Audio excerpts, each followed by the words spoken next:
I was in the Navy Air Force, aerial gunner on a medium-sized bomber.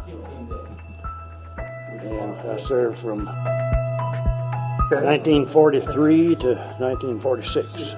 They stuck me on a National Honor Guard, which was burying soldiers that came back from Vietnam. We had 8 funerals a day for 3 days a week. I joined because I had 8 years of Catholic schooling and didn't know much about the world. So I joined the Navy, and boy, did I learn about the world.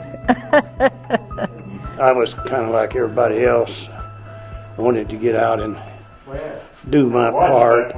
That's probably one of the biggest things that has hurt some of the Vietnam veterans that I know of more than anything. When they come home and the disgrace that they had to face of, after being over there, and we didn't want over there any more than they wanted us over there.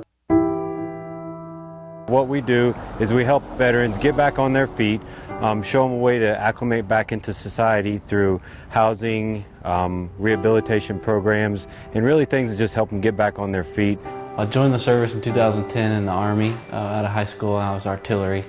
I served in Fort Stewart, Georgia. I'm actually more mentally stable. I'm enjoying it. If it wasn't for this house, I'd be on the streets or in the pavilion. I got drafted in '71. I went in when I was 19. I got out when the war ended. And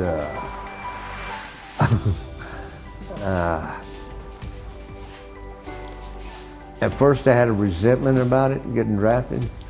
But now I find out the VA is taking care of me.